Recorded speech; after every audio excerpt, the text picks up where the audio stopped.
Good morning बच्चों। आज हम पढ़ रहे हैं प्रथम अध्याय ईंटें, मनके तथा अस्थियां, जो हमारी महान सभ्यता हड़प्पा सभ्यता पर आधारित है। इसकी भाग संख्या 2 में आज मैं दो महत्वपूर्ण विषयों के बारे में आपके समक्ष चर्चा करूंगा और वो विषय रहेंगे। पहला है हमारे पास सामाजिक जीवन और दूसरा रहेगा धार्मिक जीवन, मतलब हड़प्पा सभ्यता के लोगों का सामाजिक और धार्मिक जीवन। तो आइए इन दो महत्वपूर्ण विषयों के बारे में पूरी तरह से चर्चा करते हैं। पहला, सामाजिक जीवन। खोजों से मिले अवशेषों, याद रखना, खोजों से मिले, केवल अब तक का जो अनुमानित है सामाजिक जीवन किसी भी तरह का हड़प्पा सभ्यता के बारे में जो हम पढ़ रहे हैं वो केवल खोजों पर आधारित है। जो अवशेष मिले हैं उनसे ही अनुमान हमने लगाया है कि उनका जीवन, सामाजिक जीवन कैसा था, क्योंकि अभी तक इनके द्वारा स्थापित जो लिपि थी, जो उनका लिखने की कला थी, उसको अभी तक नहीं पढ़ा जा सका। इस कारण जो है उनसे अवशेष मिले, उनके आधार पर ही हम जो है उनके जीवन के बारे में पढ़ रहे हैं। तो सामाजिक जीवन कैसा था? प्रगतिशील, याद रखना, प्रगतिशील था और समृद्ध था। कैसे था वो आगे हम पढ़ेंगे। प्रगतिशील और समृद्ध था, इनकी विशेषताएं एक एक करके पढ़ लेते हैं। पहला आता है समाज की रचना कैसे थी। समाज में सबसे छोटी इकाई आता है, वो आता है परिवार। देखिए, परिवार जो हमें उपकरण मिले हैं या कोई दूसरी चीज़ें मिले, उनके से पता चलता है कि उस समय का जो समाज था वो कैसा था। मातृ प्रधान समाज था। अगर एक मैं आपको उदाहरण दूं कि उस समय सबसे ज़्यादा जिस देवी या देवता की पूजा की जाती थी या जिसकी मूर्तियां सबसे ज़्यादा मिली है वो है मातृ देवी की। तो माता को जो है ज़्यादा पूजा जाए, इसलिए ये एक अनुमान जो है वो कहा किस तरफ इंडिकेट करता है कि कहीं ना कहीं परिवार में माता का स्थान भी बहुत इंपॉर्टेंट था। तो इसलिए मातृ प्रधान जो है समाज हुआ करता था। आज से विपरीत आज जो है कैसा है, पितृ प्रधान समाज है, जहाँ पिता मुखिया होता है और पुत्र का होना अनिवार्य माना जाता है। लेकिन उस समय कैसा था, मातृ प्रधान, और उसमें पुत्री का होना अनिवार्य माना जाता था। तो ये समाज उस समय हुआ करता था। और समाज का जो वर्ग था वो 3 तरह के वर्ग उस समय जो हो प्राप्त थे। ये अनुमानित है कि उसमें विशिष्ट वर्ग भी होगा, मध्यम वर्ग भी होगा और कमजोर वर्ग भी होगा। विशिष्ट वर्ग में क्या होंगे? पुरोहित और प्रशासनिक अधिकारी। देखिए, प्रशासनिक अधिकारियों को हमारे पास इस प्रकार का कोई लिखा जोखा नहीं है क्योंकि लिपि को पढ़ा नहीं गया है। लेकिन कहीं ना कहीं जो व्यवस्था है जिसके बारे में हमने पहले पार्ट में पढ़ा था, बहुत बड़े बड़े नगर मिले हैं। तो वो नगर कहीं ना कहीं प्रशासनिक ढांचा था जो चलता था।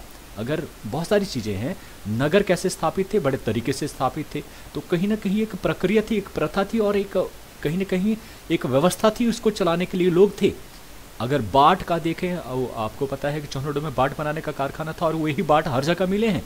तो कहीं कहीं की व्यवस्था थी, उस समय स्थापित थी। तो इसलिए जो है पुरोहित की बात इसलिए कही जाए क्योंकि उसके बाद उस समय की जो समकालीन जो व्यवस्था थी या सभ्यता थी वो आती है मेसोपोटामिया की सभ्यता, सुमेर सभ्यता। तो उस सभ्यता में पुरोहितों का बहुत बोलबाला था, वहाँ मंदिर था। लेकिन भारतवर्ष में मूर्तियाँ मिली हैं और उसको जो है वो जब धार्मिक जीवन के बारे में पढ़ेंगे तो आप क्लियर होगा कि पुरोहितों का कहीं ना कहीं स्थान तो रहा होगा। लेकिन हम ये अनुमानित है, ना कि पूरी तरह से हमें कह सकते हैं कि ऐसा था। तो विशिष्ट वर्ग में कैसे आते थे? प्रशासनिक अधिकारी और पुरोहित वर्ग। ठीक है जी। फिर दूसरा आता है वो है मध्यम वर्ग, मध्यम बीच वाला। व्यापारी वर्ग, कारीगर, शिक्षक और किसान वर्ग। देखिए, व्यापारी जो व्यापार करते थे, कारीगर जो काम करते थे विभिन्न तरह का कपड़ा बनाना, दूसरा शिक्षक को भी स्थान जो है प्राप्त था, और किसान, क्योंकि किसान समृद्ध था, व्यापार लोग करते थे, इससे जो किसान की जो चीज़ें थी वो महंगे दामों पर जाती थी, उनके पास पैसा आता था। इस प्रकार से ये मध्यम वर्ग में आते थे। और कमजोर वर्ग कौन था? एक था मजदूर वर्ग, जिसके पास कोई ज़मीन ज़्यादा नहीं थी, वो दूसरों के खेतों पर काम करने के लिए जाता था, दिहाड़ी लगाता था। और एक होते थे दास, जिनको खरीद लिया जाता था और वो पूरी तरह से उनका ही कार्य करते थे। तो ये दो जो है कमजोर वर्ग में आते थे। ये पढ़ा हमने समाज के बारे में। फिर आता है भोजन।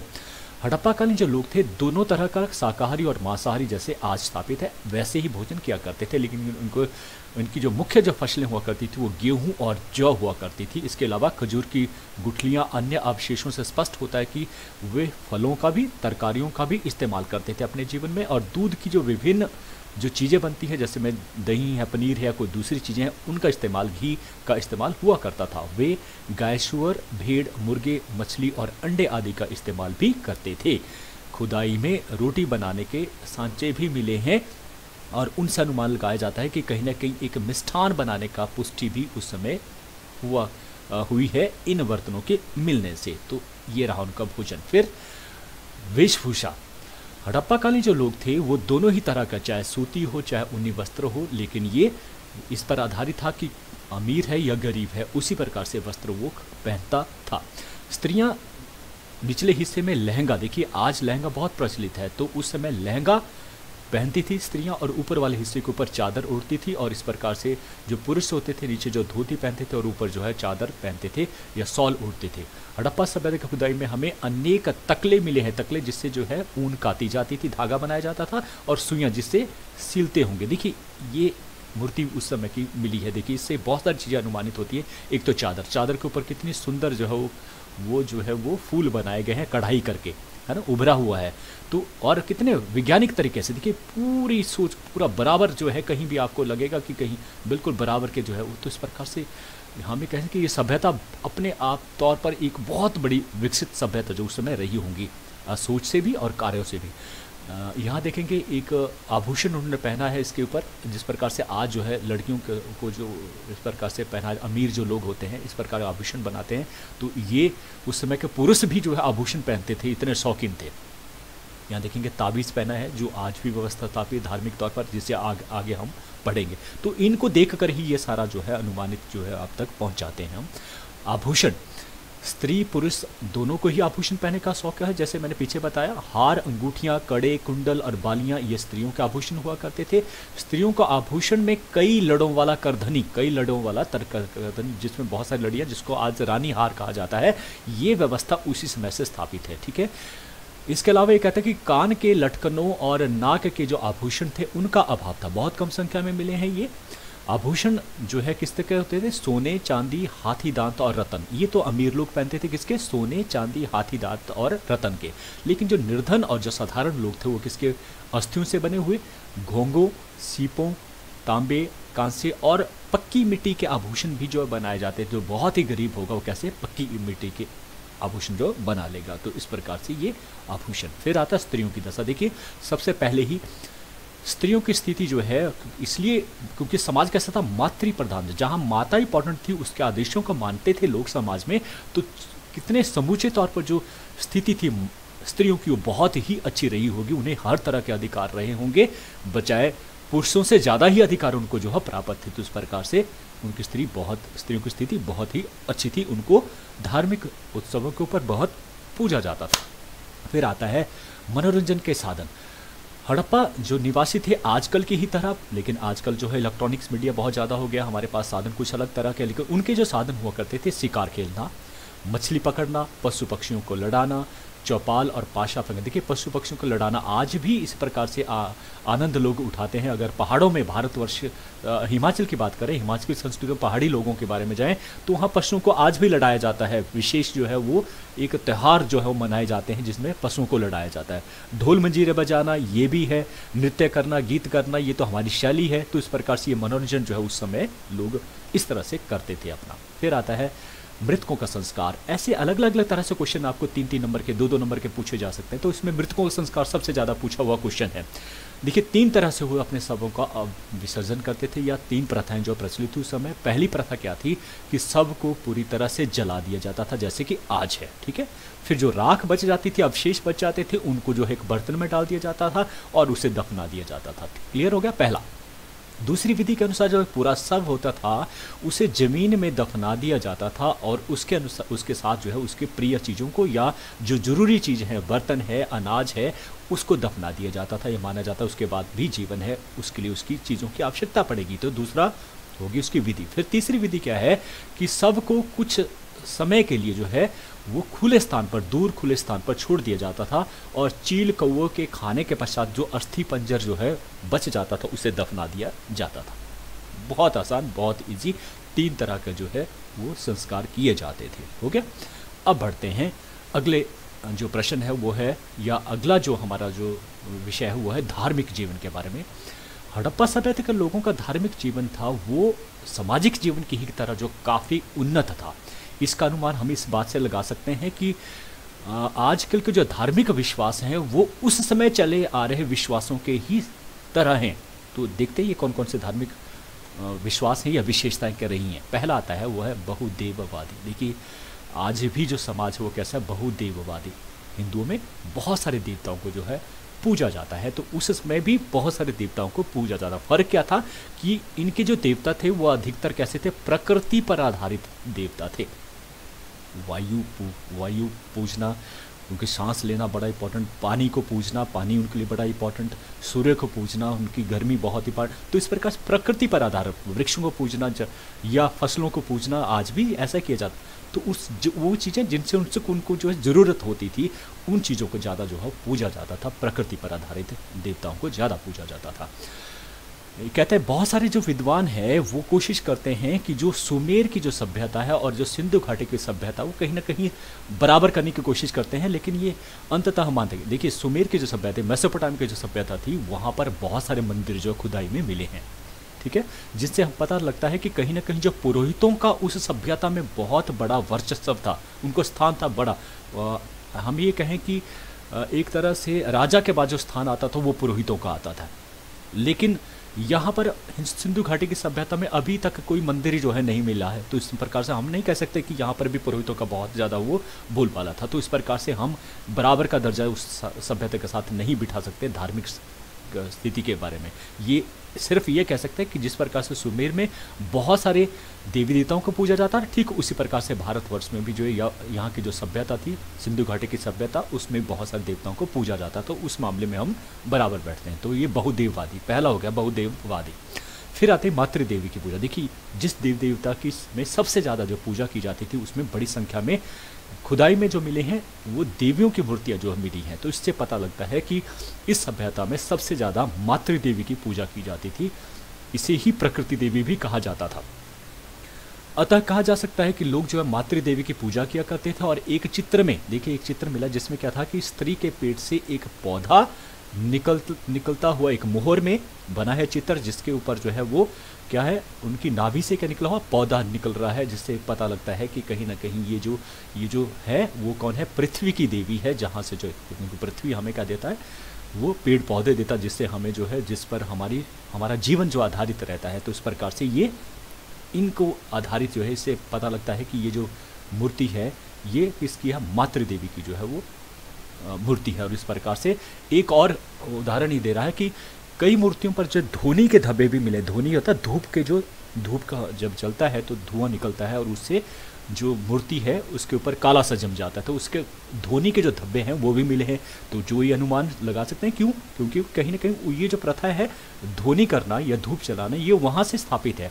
तो धूप, दीप अथवा तेल या घी के जो दिए जलाए जाते हैं, वो व्यवस्था कब से स्थापित है, हमारी हड़प्पा सभ्यता से। तो इस प्रकार से ये दूसरा जो है इसकी विशेषता आ गई। फिर तीसरी विशेषता शिव पूजा। देखिए, शिव को भी उसी समय से पूजा जाता है। ये बड़ी बात है। आज के देवी देवताओं में केवल शिव वो देवता है जिनकी पूजा कहाँ से की जाती है, हड़प्पा सभ्यता से की जाती है। देखिए, अनुमान कहाँ से लगाते हैं, मोहनजोदड़ो में एक मोहर मिली है जो ये है स्थापित। इस मोहनजोदड़ो की इस देखेंगे मूर्ति में आप, या जो बैठे हैं योगी की मुद्रा में, ये योगी की मुद्रा में है और ऊपर मुकुट पहना है, 2 सिंह वाला मुकुट पहना है, 3 इनके मुख हैं, 1, 2 और 3 मुख हैं, ठीक है। इसके दाईं और बाईं तरफ जो है दो जो है बड़े, एक यहाँ पर बताया गया हाथी और यहाँ पर सिंह बताया गया है। यहाँ पर जो है वो आपका जो है सांड बताया गया है, ये गैंडा बताया गया है, ये बाईं तरफ बताया गया है, और नीचे 2 हिरण जो दिखाए गए हैं, है ना।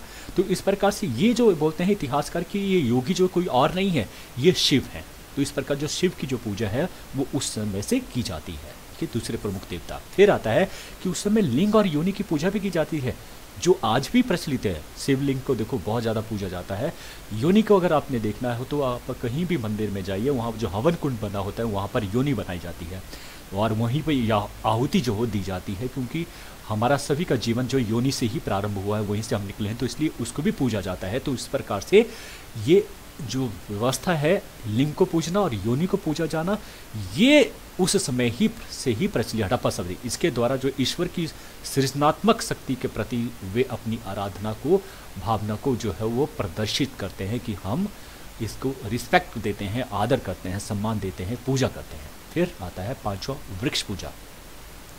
सिंधु निवासी वृक्षों की भी पूजा करते थे। खुदाई से वृक्षों से अनेक चित्र मोहरों पर अंकित मिले हैं और एक मोहर पर जो मोहजोड़ों से पाई गई है, 2 जुड़वा वृक्षों के सिरों पर पीपल की पत्तियां दिखाई गई हैं। एक अन्य मोहर में भी पीपल की डाली के बीच एक देवता का चित्र है और इससे स्पष्ट है कि लोग अधिकतर पीपल वृक्ष की पूजा करते थे। आज भी ये स्थापित है। इसके कारण 2 सबसे इंपॉर्टेंट है, एक तो ये छांव बहुत अच्छी देता है और दूसरा ये मानते हैं कि इसकी ऑक्सीजन जो लेवल है वो बहुत ज़्यादा होता है। लोग यहाँ इसके नीचे बैठे हैं तो वो अपने आप को तरोताज़ा महसूस करता है, इसलिए जो हमारे ऋषि मुनि थे वो इस वृक्ष के नीचे बैठकर तपस्या करते थे। तो ये इंपॉर्टेंट है, हड़प्पा सभ्यता से ही जो है वो ये व्यवस्था स्थापित है। फिर आता है पशु पूजा। वृक्ष की पूजा के अतिरिक्त सिंधु निवासी विभिन्न पशुओं की भी पूजा करते थे। खुदाई में मोहरों पर इन पशुओं के चित्र मिले हैं, साथ ही साथ इनकी मूर्तियां भी प्राप्त हुई है। मानव एवं पशुओं की आकृतियों का जो सम्मिश्रण भी मिला है, जिस प्रकार से नरसिंह की बात करते हैं, आधा नर आधा सिंह, ऐसा जो सम्मिश्रण भी जो है वो प्राप्त उस समय हुआ है, जो प्रतीक के तौर पर जो है अपने दैवी अंश के तौर पर जो है वो मानते थे कि कहीं कहीं देवता का निवास इन पशुओं में है और इसलिए उनकी पूजा की जाती थी। कुछ पशुओं को देवता का वाहन भी समझा जाता है, जिस प्रकार से आज जो है वो अगर चूहे की बात करें किसके वाहन है, वो गणेश के वाहन है। तो वैसे ही उस समय गणेश नहीं आए थे या केवल शिव को पूजा जाता, तो इस प्रकार से देवता जो उनके अपने देवता थे, प्रकृति पर आधारित जो देवता थे, उनके वाहन के तौर पर जो वो समझा जाता था। प्रमुख कुब्बड़ वाला जो सांड था उसकी बहुत पूजा की जाती थी। सांड के अतिरिक्त भैंसा, बैल, गेंडा और नाग पूजा, इनकी नाग पूजा देखिए आज भी प्रचलित है। लेकिन ये मानते हैं कि इनकी जो पूजा हुआ करती थी पशुओं की, 2 तरह से, 2 के कारण, एक तो लाभ के कारण क्योंकि हमारे लिए बहुत लाभदायक थे पशु इसलिए उनको पूजा जाता था, अथवा या डर के कारण। देखिए डर के कारण भी बहुत सारे देवताओं को पूजा जाता है। जिसमें नाग की बात करें, नाग से बहुत डरते थे कि उसके डसने के कारण लोगों की जो है वो मृत्यु हो जाती थी, इसलिए उनकी पूजा की जाती थी। आज भी नाग पंचमी के तौर पर जो है उनको पूजा जाता था, इसके कारण, डर के कारण। तो ये पशु पूजा, ठीक है, छठा। फिर उसके बाद बात करते हैं 7वां है जल और प्रतीक की पूजा। वो बिल्कुल ईजी है, बिल्कुल आसान है, आराम से पढ़ना है आपने। जल की पूजा देखिए इसका साक्ष्य कहाँ से मिला है, विशाल स्नानागार कहाँ मिला है, मोहजोड़ों से। और ये विशाल स्नानागार का क्या इसलिए बनाया होगा कि 2 आदमी थे, को अमीर आदमी उन्होंने अपने लिए बनाया, बिल्कुल भी नहीं।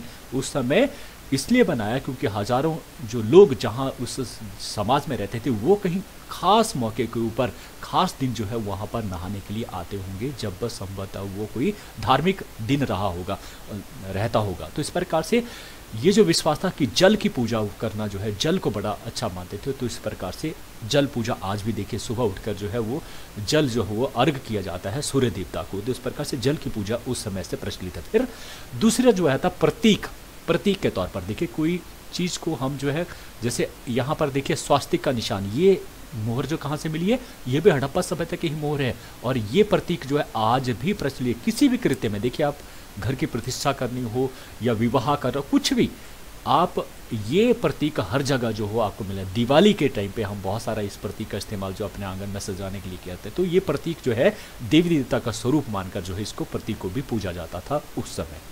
तो ये पढ़ा हमने 7वां जल और प्रतीक पूजा। 8वां अब अन्य जो धार्मिक, इसके अलावा भी धार्मिक विश्वास उनके हुआ करते थे उनके बारे में। तो ये कहता है पूजा पद्धति का ठीक तरह से हमें बिल्कुल पता नहीं, अनुमानित है सबके सब। लोथल, कालीबंगन, बनावली से बड़ी संख्या में हमें हवन कुंड मिले हैं जो बताते हैं कि हवन कुंड जो है होते थे और उनकी पूजा करते थे, ठीक है। फिर धार्मिक अवसरों पर जो है गान बजान नृत्य आदि का भी प्रचलन था। संभवतः सिंधु निवासी भी मृत्यु उपरांत जीवन में विश्वास रखते थे, जिसकी बात हमने जो है संस्कारों में कर दी है कि मृत्यु उपरांत का जीवन भी हुआ करता था लोगों का, इसलिए जो है वो ये विश्वास भी उनमें प्रचलित था। परंतु यह धारणा उतनी प्रबल नहीं है जितनी कि मिस्र में पाई जाती है। मिस्र में क्या हर व्यक्ति को दफनाया जाता, उसके साथ बहुत सी चीज़ों को दफना लिया जाता था, इसलिए आने वाले जीवन में कि मरने के बाद भी उसका जीवन है, इसलिए उन चीज़ों को दफना दिया जाता था। तो ये जो भावना थी ये हड़प्पा में कम प्रचलित है क्योंकि बहुत कम लोगों को दफनाया जाता था इस तरह से, और लेकिन मिस्र में हर व्यक्ति को इसी तरह से दफनाया जाता था। तो वहाँ पर ये भावना जो थी बहुत प्रचलित थी। अंधविश्वास बहुत ज़्यादा प्रचलित थे हड़प्पा सभ्यता में। ये जो हमने पढ़ा अन्य धार्मिक प्रथाओं के बारे में। तो इस प्रकार से दो हमारे विषय खत्म हो जाते हैं, सामाजिक और धार्मिक जीवन। देखिए इसी संदर्भ में दो महत्वपूर्ण प्रश्न आपसे जो है पूछे जा सकते हैं। एक है आपका हड़प्पा सभ्यता का सामाजिक जीवन की मुख्य विशेषताओं का वर्णन कीजिए, इंपॉर्टेंट है। और दूसरा क्वेश्चन है हड़प्पा सभ्यता का धार्मिक जीवन की मुख्य विशेषताओं का वर्णन करें। अब इसके अलावा अगर मैं एक एक करके इसके तोड़ दूं, इसके एक एक पार्ट, एक एक विशेषताओं को अलग अलग से दो दो नंबर के पूछे जा सकते हैं। तो कितने, देखिए हमने सामाजिक जीवन को 8 पॉइंट पढ़े, इसी तरह से 8 पॉइंट धार्मिक जीवन, तो कितने 16 क्वेश्चन बन गए आपके। तो इस तरह से हमने इसको पढ़ने के पश्चात अब कहीं से भी छोटे क्वेश्चन, बड़े बड़े अगर आपको याद हैं तो छोटे क्वेश्चन आपके कहीं से भी बन जाते हैं। तो मैं समझता हूँ कि आपने मुझे बड़े ध्यान से सुना होगा आज, तो आप कहीं से प्रश्न पूछें तो हो जाएंगे। अब हमें भारत की नागरिक होने पर जो है बहुत गर्व है, क्योंकि हमारे देश की सभ्यता विश्व की सभी सभ्यताओं से प्राचीन है। सिंधु घाटी सभ्यता काल में ही वैज्ञानिक दृष्टि, याद रखना, वैज्ञानिक दृष्टि तथा वैज्ञानिक उपकरणों के प्रयोग का परिचय मिलता है, जो अपने और कहीं देखने को नहीं मिलता। किसी और सभ्यता, मेसोपोटामिया सभ्यता में वो चीज़ देखने को नहीं मिलती जो यहाँ पर देखने मिलती है। देखिए उनके द्वारा बसाए गए जो शहर थे वो आज भी हमारे हिमाचल में उसका कहीं भी जो है स्थान नहीं मिलता है, किसी भी शहर में। आप शिमला चले जाइए, मंडी चले जाइए, कहीं भी इस प्रकार का मुश्किल है गलियों में जाना। इन लोगों के चौराहे बने होते थे, चौराहे पर जो सड़कें काटी, संपूर्ण हर एक चीज, हर एक गली में जाने का स्थान था। दरवाजे कहाँ होंगे, खिड़कियाँ। तो आजकल का जो चंडीगढ़ है वो उस समय का जो है इनके नगर हुआ करते। तो सोचिए आज से 5,500 वर्ष पहले इस तरह का निर्माण, ये अपने आप में अचंभित करने वाला और हमें सम्मान देने वाला कि हम उस सभ्यता से ही उत्पन्न हुए हैं। तो आइए सब मिलकर भारत की इस सभ्यता को अपने प्रेम, सद्भावना, ईमानदारी और मेहनत से और भी महान बनाएं, ताकि हमारी आने वाली पीढ़ियां भी हम पर नाच कर सकें।